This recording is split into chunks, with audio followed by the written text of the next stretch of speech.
Welcome, everybody, to WagerTalk Today. I am Lawrence Presman, and we've got Andy Lang joining us in the co-host seat.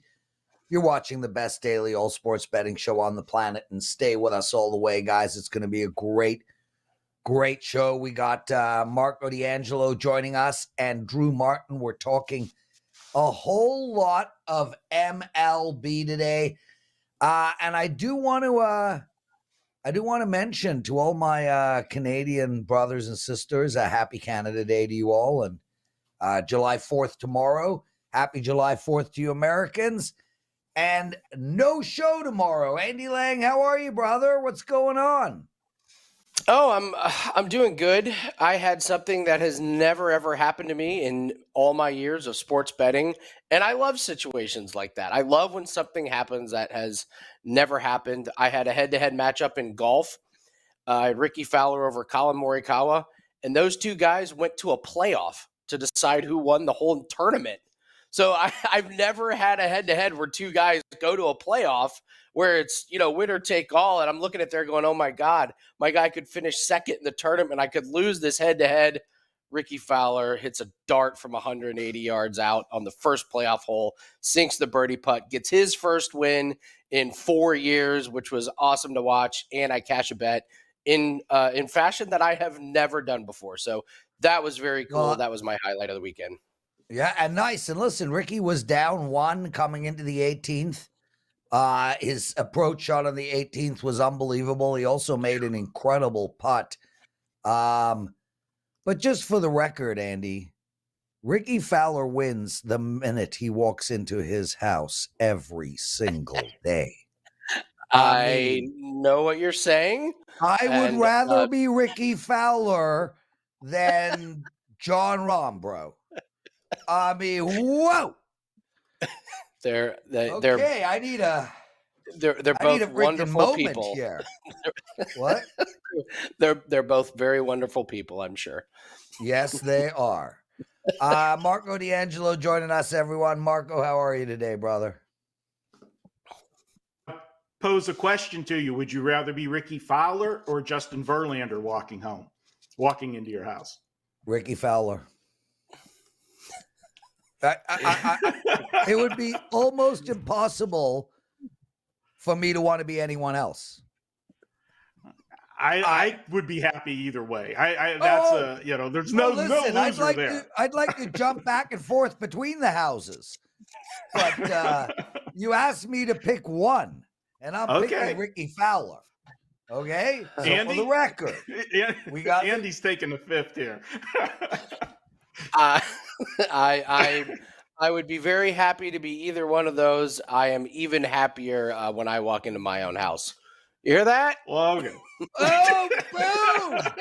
Boom! Andy Lang.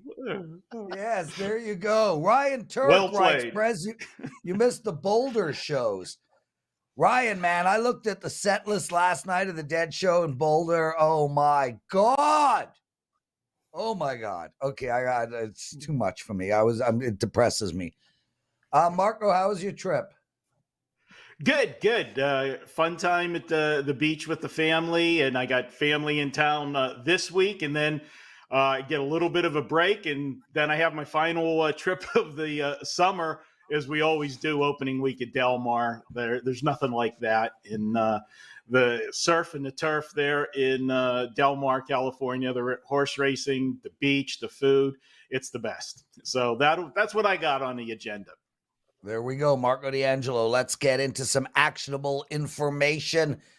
You want to talk Cubs and Milwaukee. 2 decent pitchers on the mound. Nice ERA, good whip. I looked at this game hard, Marco, and for me, I like the under a lot in this game. I'm going to personally bet it. I'm letting everyone know that now. So I like the under here. I'm curious where you're going.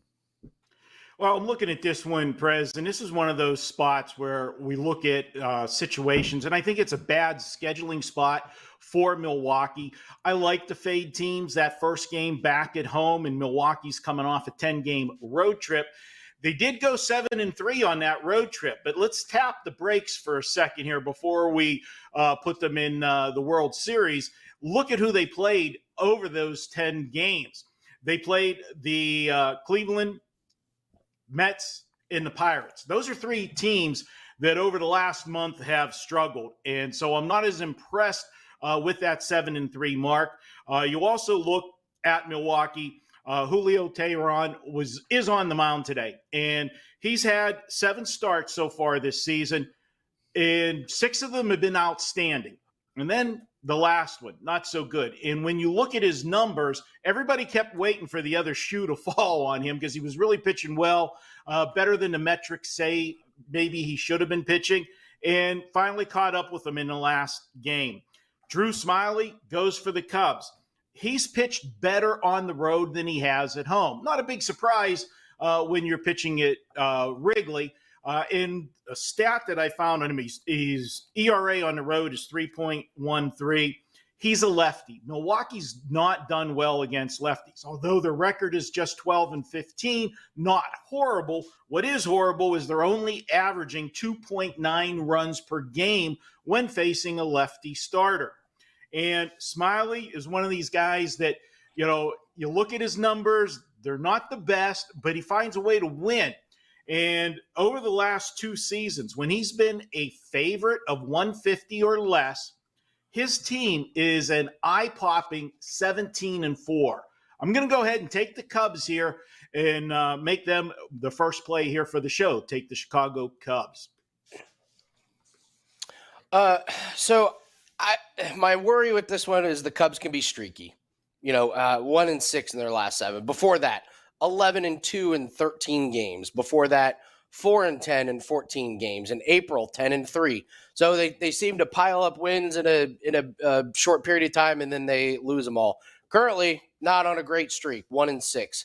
You worried you're betting on a streaky team that's in the middle of a losing streak, or do you kind of throw some of these streaks out that's a little bit random and possibly it's baked into the price? No, here's the thing. When you look at this game, you're absolutely right about the Cubs with the streakiness. So I put the bigger check mark on this one. I always say that, whenever you're losing, sometimes the best thing is to go on the road. You get away from the local media asking all the same questions. What's wrong, this and that. But to me, I like to look at the line, Andy, too. And for everything you said, you got one team that's heading north and one team that's heading south. Yet this is a pick 'em to a slight favorite for the road team. It's almost like they're begging you to take Milwaukee, and that made me feel a little bit better in jumping in front of the 2 streaks that are going the opposite direction. Marco D'Angelo joining us, everyone. Happy 4th tomorrow for all the Americans. Happy 3rd today for the Canadians. And, well, happy every day to Ricky Fowler. Well, it's a true story, Marco. It's a true story. Marco, I'm betting this game too. It does not work out very often where both games you send in, I'm betting. I like Minnesota -1.5, man. This Kansas City team has not won 3 games in a row all year. Now they face Minnesota. Minnesota coming off of a loss. This has got 9-2 written all over it. I'm curious how you're going to play it. Well, we're on the same page, but I'm going a little different. I don't want to go the distance. I'm going to go first 5 with this one and lay a half a run with Minnesota. Now, you're going to say, but Marco, Minnesota's returning home from a road trip. Didn't you just say you don't like taking teams returning home from a road trip? Yeah, you're right, I don't. But here's why I am going to back them. They're coming off a loss in which they blew the lead. It was a pitcher's duel yesterday, but the bullpen let them down in that game. And you got Joe Ryan, who has been phenomenal all season. Talk about how phenomenal. Well, he's had 16 starts this year. 12 of the 16 starts, he's allowed 3 runs or less. He averages 6 innings per game. So we're going to look at him for the whole first 5-inning wager here. And you've got a team, as I said, returning home off of a loss, but you got Joe Ryan coming off his worst game of the season.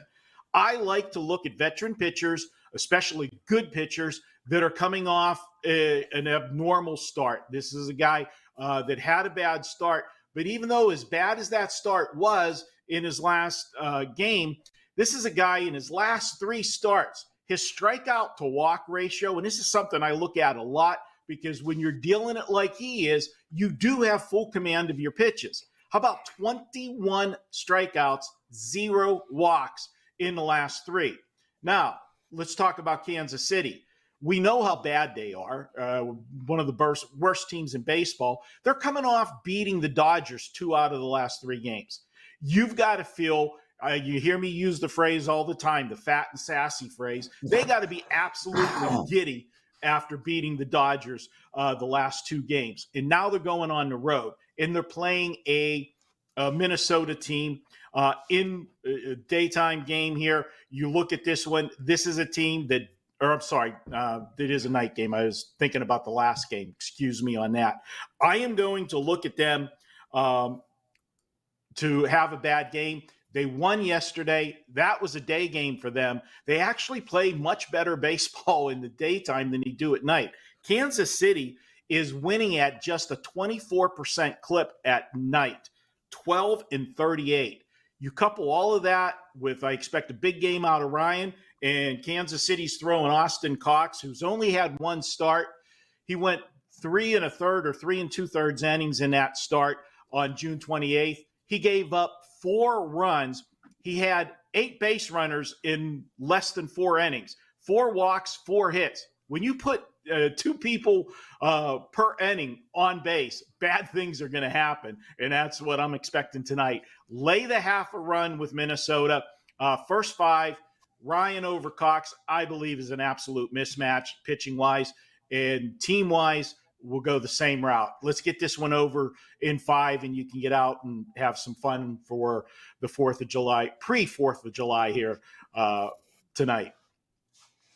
The only follow-up I have, Royals' 4th worst bullpen in ERA, the Twins' 4th best bullpen in ERA.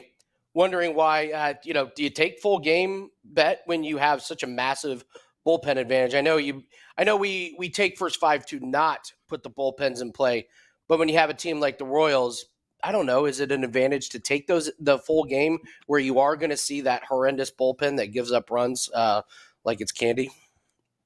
I would not have a problem with the full game. Andy, it's just very seldom that I lay the 1.5 runs with a home team. Right. Even though this is such a mismatch, I want all 9 at bats if I need them, and we have that situation where you won't. I don't have a problem when I like a mismatch and I'm on the road and lay the 1.5 because we are getting those full at bats. And that's why when you go with the first 5 innings, obviously we're both getting the 5 at bats. You're guaranteed that in a first 5 inning wager. So that's the difference for me. I don't have a problem with that. But again, this is one of those spots where it's such a huge edge I think in starting pitchers. I want to maximize that matchup. Marco D'Angelo, everyone. Guys, it's $9 Mondays over at WagerTalk.com. Your favorite handicapper, all their plays, only $9. Marco's got a big card up tonight. MLB Super System play in his database. This play has won 14 out of the last 15 times. And over the last 5 months, dude has made $4,000 of profit for his clients. So make sure to take advantage of that. Marco, you have just the one play going? I'm going to have some more plays added, but that is the feature play for today. And, I never make a play based solely on situations, and you never should do that. So I have things that line up both the way I handicap. You'll get a detailed analysis, and then you're going to get 2 super systems that are 14-1, 15-2 involving this team tonight, this season. This is this season. So you're talking about, maybe a small sample size, you say 15 games, but it all happened this year, and it's won 14 of the 15 times. That's pretty good for me. Yeah, not bad at all. Marco, stay with us, man. Join Andy and I for What Did Bettors Learn? Because I think you'll be able to add something. You mentioned either Kansas City or Minnesota, their record in the night games, right? Mm-hmm. Yeah. And then you take a look, and we see this all the time. On Mondays, the Kansas City Royals are 1-6 in their last 7, 1-5 in their last 6 games on Monday. Andy, I'm going to throw to you, and then Marco and I will jump in. So, my brother, what did bettors learn last night? Well, this actually stems from someone on WagerTalk. I remember they said something, I think it was last year, about how good their record was on a Tuesday. And of course, Twitter was very quick to say, oh, that's dumb. How could you be good on a certain day of the week?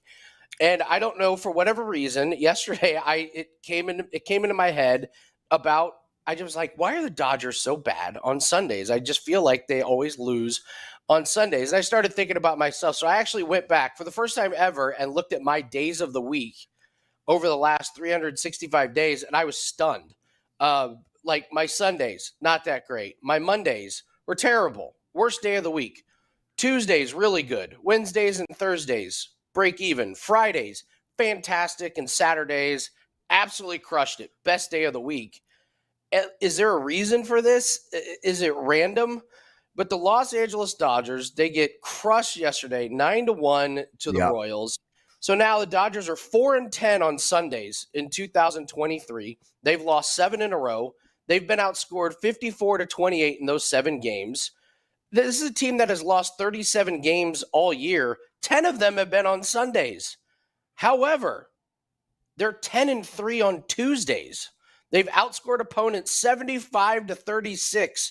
And of those 10 wins, 9 have been by the run line. On Mondays, they've only played 8 games on Mondays. They're 6-2. They've outscored opponents 62-40.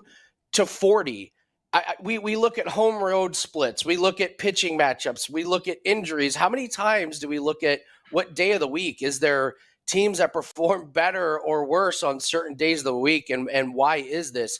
So if you were to just fade the Dodgers on Sundays and then come back and bet on them Mondays and Tuesdays, you'd be 26-9.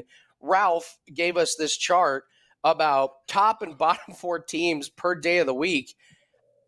There has to be something here for this. I mean, look at the top 5. San Francisco on Tuesdays, 10-2. The Cubs on Fridays, 10-2.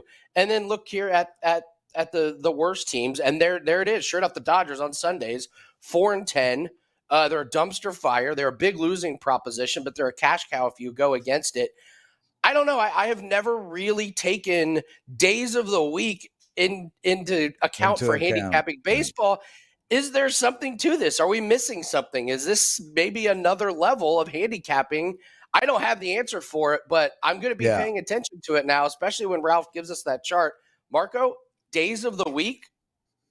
Yeah, one of the things that I have over the years, and people, I do look at that stuff, and people say, that means nothing. Yes, it does. And here's my thought on it.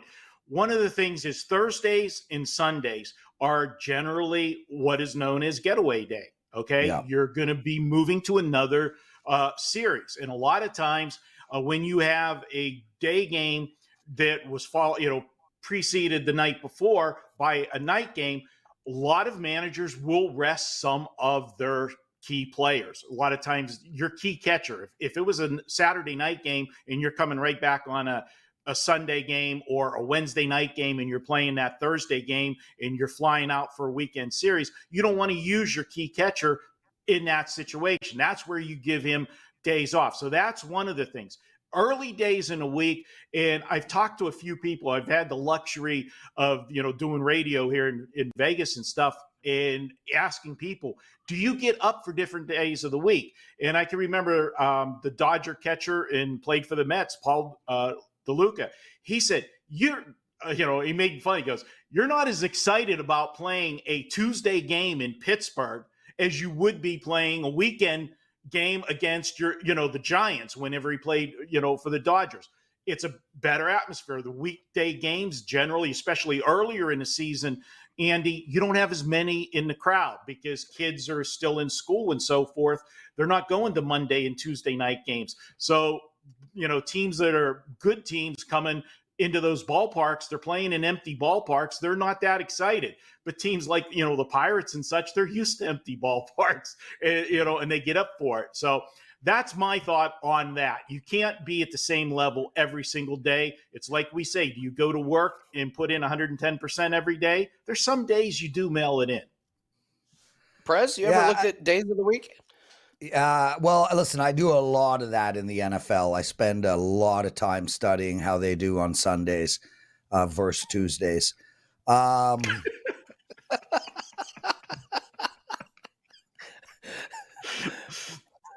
I got to tell you, Andy, it's so fascinating to me what we're talking about. So right off the bat, the answer is no, I do not look at days of the week to factor in. And, not only that, but I also don't look at times of the day either. You have a lot of statistics. This team is really good at 1 p.m. This team is really good at the 7 p.m. games. This team is exceptional on the 1 p.m. games on Sundays, but really bad on the 1 p.m. games on Wednesday. I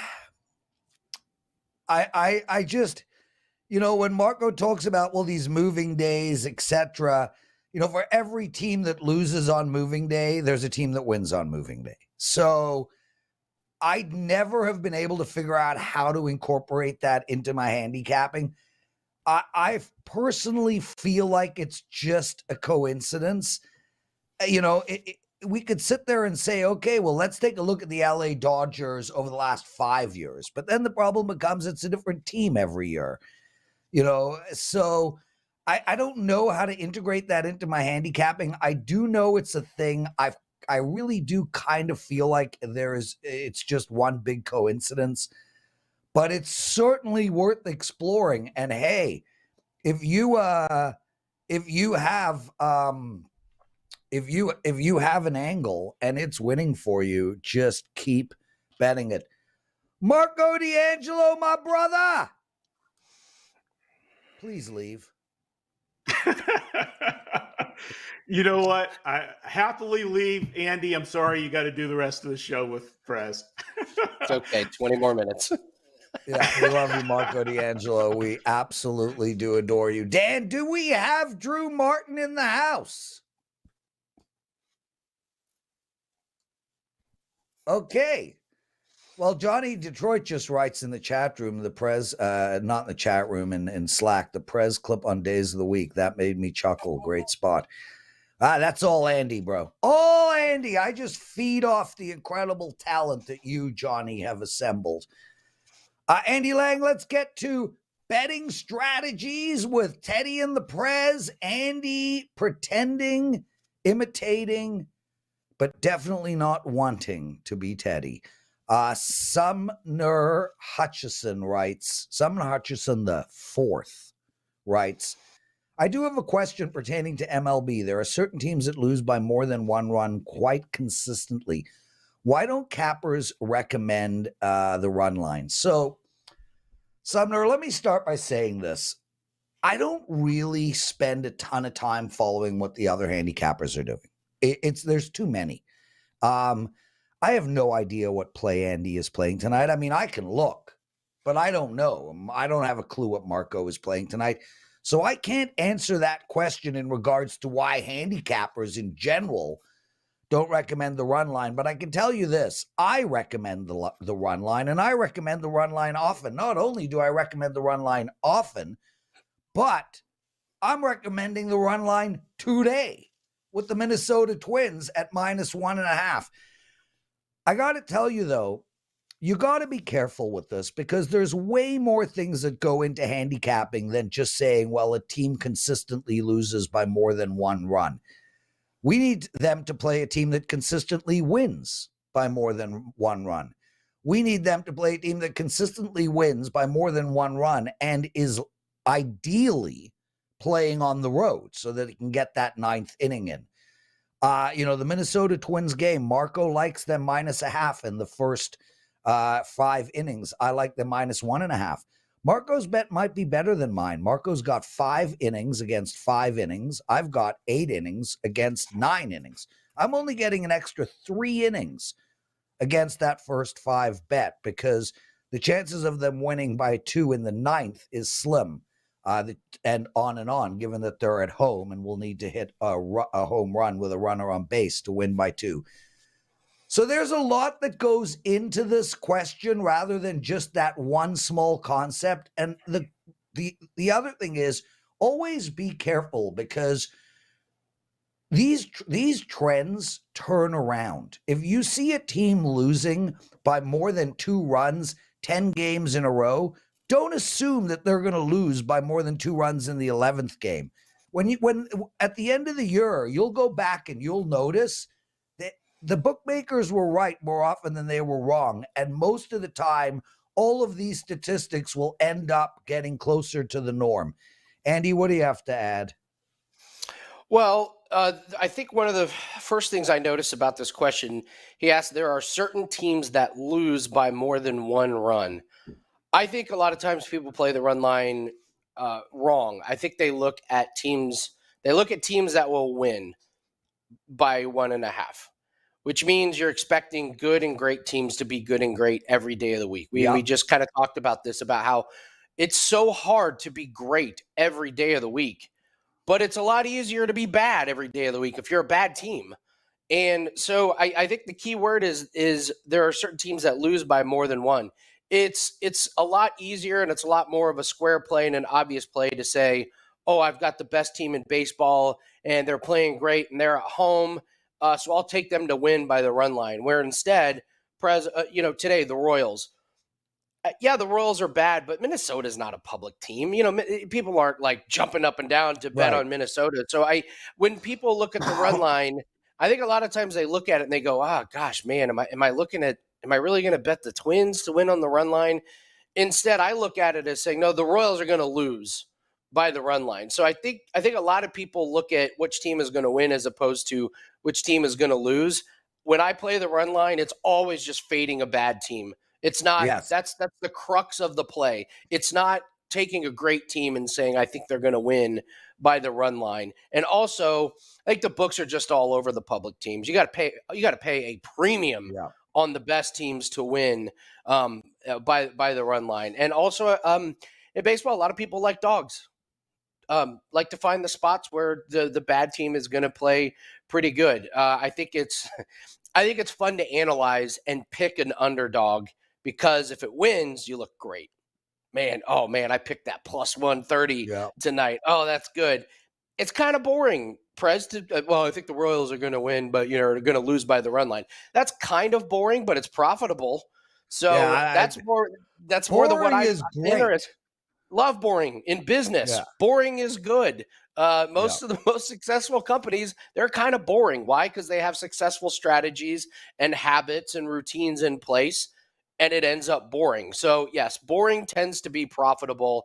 I play run lines quite often, honestly. I like taking bad teams and just fading them. You can get these bad teams that go on really, really bad streaks, like Sumner says. So why don't handicappers recommend the run line more? It's just handicapper to handicapper. For me, I do recommend the run line, but it's never focused on the best teams. It's focusing on fading the bad teams. Yeah, and we're going to ask Drew Martin about that as well. But Andy, you mentioned that everybody likes dogs. Do you know who doesn't like dogs? Who's that? Ricky Fowler. Drew Martin joining us. Drew, anything to add so far to this segment? And if you want a moment to contemplate Ricky Fowler's wife, please do so. I have nothing really to say about another man's wife in that form or fashion, Prez. But I will say with the run line argument, it's a great question. I guess I would just go back to like the crux of it in what I think is the best thing about betting baseball, guys, is it's half off pricing. You get it with the money line, meaning in a normal sport, you have to risk $110 to win $100. In baseball, if you're betting the money line, you have to risk $105 to win $100. When you do other type of bets, not at all the sports books. Some of the sports books, the run line, they still kind of grant you that, but it's some of them they don't. So it gets more expensive to kind of go off of, the dime line baseball bet. So also I want to add, like, I kind of got myself in trouble in the beginning of the year, Prez, because I wanted to go for more wins rather than just concentrate on how I've been doing baseball in the past years, which is, hey, if I like a plus 200 dog, I'm betting plus 200 on the dog and I'm riding it out. And I kind of changed it up a little bit and I went with plus 1.5. And then you don't get that big plus money. But if they stay within 2 runs, you still win the bet. And for whatever reason with me, it didn't fare as well. So I've gone back to my old way of handicapping. And sure enough, when I made that decision, started being profitable again. So for whatever reason, I like betting the money line in baseball. But hey, if you like the run line, have at it. Drew Martin joining us, everyone. And before we get into Drew's segment, I just want to make mention. JS writes, what is the Prez drinking? It was top to bottom vodka. Anyway, I want to make mention, guys, it's $9 Mondays, and I have 2 plays up tonight, one in baseball, and I'm rolling right now in baseball, and I have one in the Canadian football game that goes at 7 o'clock tonight. I'm 67% lifetime in Canadian football. So grab my 2 plays for $9. We'll get to Drew's in a second as well. Drew, before we start your segment, there's a fascinating question being asked by one of our listeners. It was about the Brewers. They feel like the Brewers are about to go on a tear. And I'd like to speak to that really quickly because the Brewers is a team that I've been looking at a lot of late. And for me, I actually think the Toronto Blue Jays are about to go on a tear. And the reason I wanted to speak about those 2 individually is because in order for a team to go on a tear, they need to be world-class at something. That's what a tear means, 10 in a row, 14 out of 17 games. The Brewers just don't have the hitting to sustain a 2-week, 3-week, 4-week tear. This is a team that might do better in the second half than the first half, but I just don't feel like they have the guns to actually roll out 8 out of 10, 10 out of 12, those type of numbers. Whereas I look at a team like the Blue Jays who are loaded with talent and underperforming, and they do have the guns and even the pitching to sustain a long-term tear. Drew, do you have anything to add to that?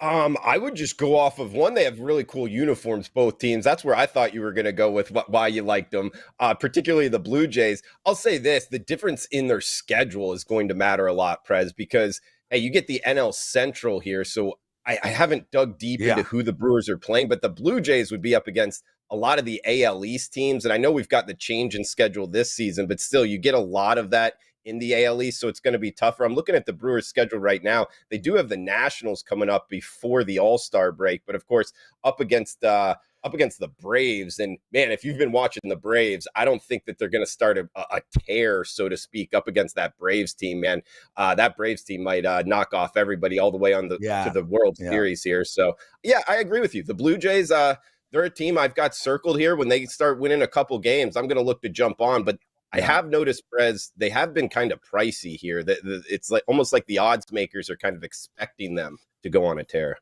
Yeah, well, also, listen, they're Canada's team. They have an army of bettors behind them. And similar to the New York Yankees or Boston Red Sox, you're never going to get great value on a team that has an army of bettors. I did want to say, in regards to the Blue Jays, Drew, I think they're 7-21 against the AL East this year, so they've had a horrific start to the season. But that bodes well because, again, we were talking about earlier how these numbers all seem to work themselves out over the long run. If you start, they're not going 7-40 against the East, so I think the Blue Jays are the team to watch moving forward and not the Milwaukee Brewers. Andy, do you have anything to add to what we're talking about? No, Drew, I like listening to Drew's breakdown. I have nothing to add to the Brewers. Well, who doesn't like listening to Drew's breakdown, dude? I mean, come on. That reminded me of what's that movie? It's like, oh no, that was absolutely perfect. I have nothing to add. Old school, yeah. There you go. Drew, Javier 7-1 on the mound for Houston against Perez 7-3. I mean, this looks like it's going to be a doozy of a game. Texas has won 2 of 3 in the series. Does Houston come back and tie it up before they move on to their next series? Lone Star State showdown here, Prez, and yeah, I do think the underdog is what I'm on anyway. It's not one of my. It missed the client card here, guys, but getting plus 120, risk 100 to win 120 on the Stros is what I'm liking. They've won 4 of their last 5 games. They're averaging more than 7 runs per game in this stretch. They got Altuve back in the lineup. As a sports bettor, I always love looking for change and going from that point forward. Sure enough, we get it in their lineup with the big back coming back, and it's showing that their offense is improving here. Plus the fact, one of the better ways to win in baseball, in my opinion, is kind of going after these bullpens. And sure enough, the Astros bullpen is hot right now. In this 5-game stretch, which we just talked about, winning 4 of them, their bullpen 28-2 strikeout to walk ratio with a 1.8 ERA. So these bullpen arms are hot right now. Lastly here, the Stros have won 14 of their last 19 games in Arlington. So obviously in-state kind of rivalry here. And for whatever reason, the Astros going on the road, they see the ball well at Texas. I like it. Javier 5-1 versus the Rangers in his starts, 59 innings, just a 2.9 ERA. So past performance from Javier against this Rangers lineup has been very good. I'm going to ride that here. Plus 120 on the dog with the Houston Astros, Prez. Drew Martin, I'm going to throw to Andy's follow-up question, but you mentioned the word hot, and I just wanted to ask Andy if he knows who's hot. Who's hot? Ricky Fowler's wife. I was trying. I know that. Yeah, she's a beautiful, talented, delightful woman. By all accounts, which is literally what the acronym HOT stands for. Andy. Drew, you talked about the bullpen being hot. Javier has not been hot. Javier is not Ricky Fowler's wife hot right now. Awful in 3 out of 4 starts. His last 2 games pitched a combined 6.1 innings, given up 12 hits, 10 earned runs, 6 walks, and only 2 strikeouts. Amazingly, they won both those games and by the run line. So their bats were hot. I don't know. Can Javier get there to bring in the bullpen with a lead, or is this the big worrisome spot in this game?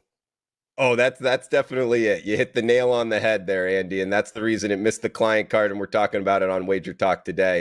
Yeah, I am worried about that. Recency of a starting pitcher is very important.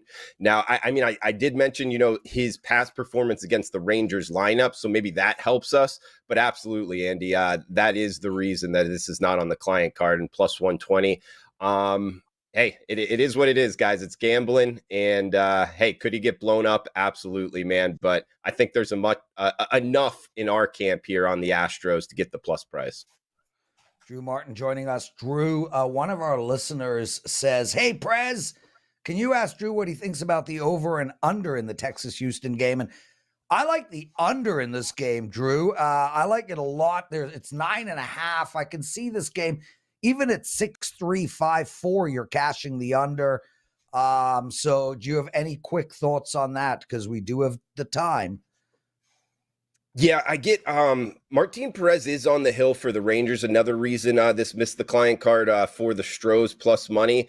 I don't disagree with you on the under, particularly because Perez might be good. If Javier does find it with his past performance, I could see runs being at a premium. But at the same time, we mentioned Altuve coming back for the Stros, and they're averaging 7 runs per game. So I don't like betting unders when one team is really putting up crooked numbers here. So I didn't bet the total. Not too much on it. Guys, real pleasure doing this show for you all. Happy 4th tomorrow. 317 of you watching live, 63 likes. Be so kind as to take a minute and hit that like button. Come on, man. It's Drew freaking Martin on here. Right? Like, we had to pay him, what was it, $5,000 for this performance? My going rate is $5,000 an hour. So yeah, I'll be waiting on that check, I guess, Prez.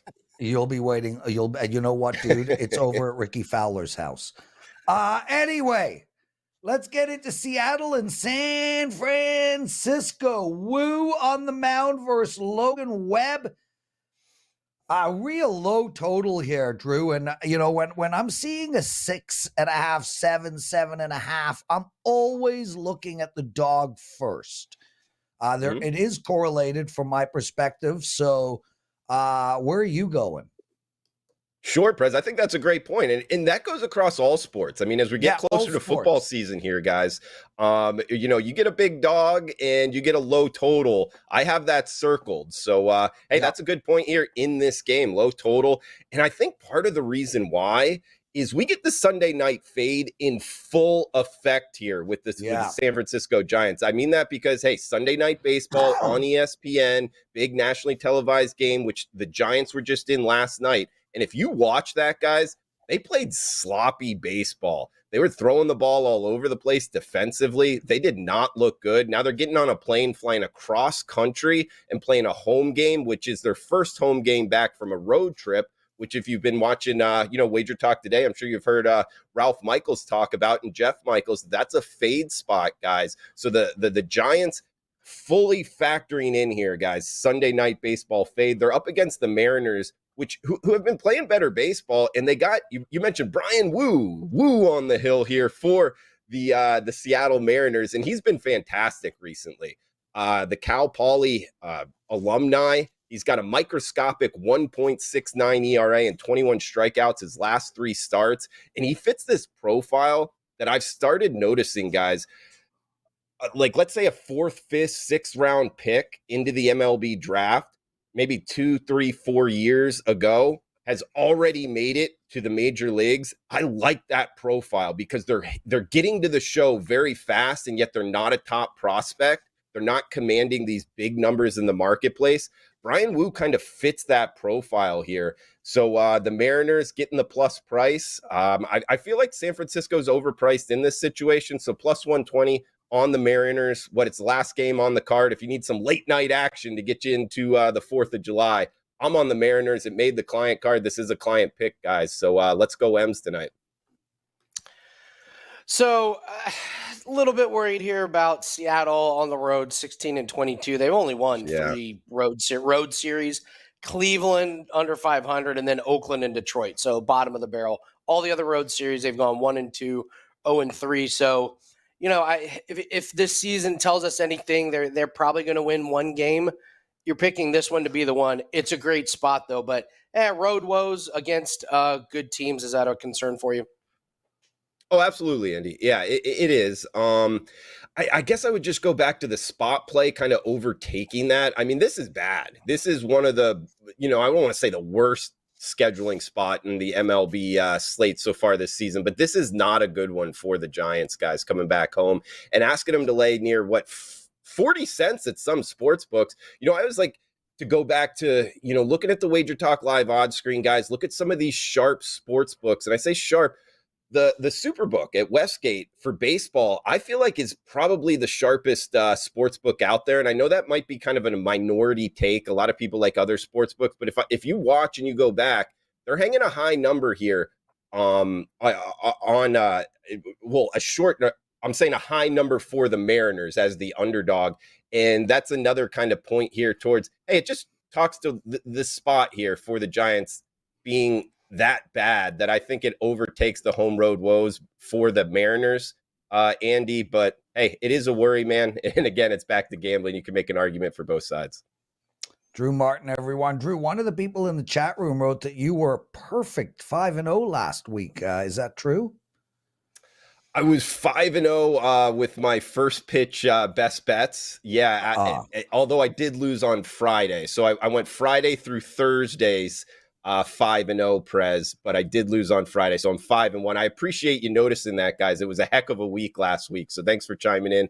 Prez, if you don't mind, I know we might be up against it, actually. You're the host. Let me know. But okay, I wanted to ask you, in Canada, this is a personal question to you. Is there anything like, the 4th of July? I know you have Canada Day, but is there anything where you would wear like a Canadian shirt with like cut off jean shorts and cowboy boots and drink Labatt Blue? Yeah, and just say like, "Oh, Canada." Like, is there anything like it? Yes. How would you explain it? every single No, day. No way. It's the Canadian tuxedo. When is the day to wear the Canadian tuxedo? Yeah. Yeah. Well, listen, today's Canada Day. So Yeah, ultimately it would be today. But Drew, to the credit of America and the wonderful people in the country, there is no, and I'm South African. I lived in Australia for 3 years. I've traveled all over the world. There is no country on the planet that is more patriotic than Americans. Canadians on Canada Day are going to get up. They're going to drink their faces off. They're going to go to bed. They're not going to wear red. They're not going to wear white. They're not going to say A. They're not going to like, thank the Lord that they live in Canada. They're just going to take the day off and get hammered. Like, there's nothing that compares to the patriotism that you find in America. It is warranted. I enjoy it. So the answer to your question is no. The Canadian tuxedo is a daily thing. It is not a special moment in time. I appreciate the question, though. Thank you for asking it, Drew Martin. What do you got going for the clients today?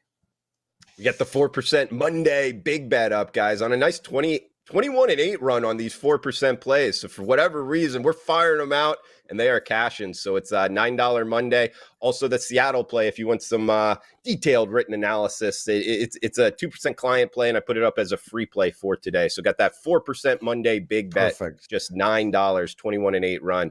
Appreciate it, Prez. Thanks for having me. Andy, always a pleasure. Hopefully to see you out in Vegas, my man. Yeah, well, Drew, just to reiterate, Andy, I don't know if you've noticed, but on Canada Day, with one of the co-founders of the company being Canadian and literally hosting this very show, we have a red, white, and blue background. All we do is wish people happy 4th of July, and we have American flags dangling throughout this video on Canada Day. You're 100% absolutely correct, and I have no defense to that. I think it's probably because we don't have that many Canadian things and graphics in the system. I'll make that as an excuse, but yes, the irony and has not escaped me. So. I will say this, if you're looking for something patriotic to do on the 4th of July, there are several places that you could donate. I always donate to Mission 22. The money goes directly to helping veterans. They do service dogs. It's all volunteer based. They have a very small board of directors. They don't take a lot of money. So over 85% of your money goes directly to the veterans in need.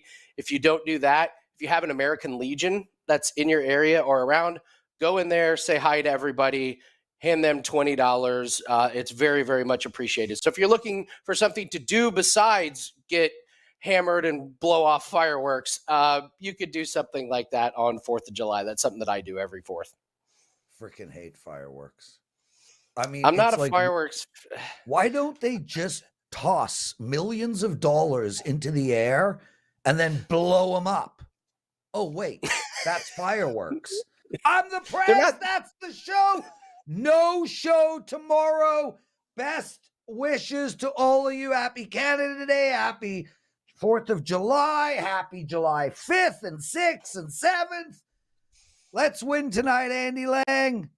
You and I all week, baby. I'll speak to you guys. We'll all see you on Wednesday. Thank you, everybody, for watching Wager Talk today.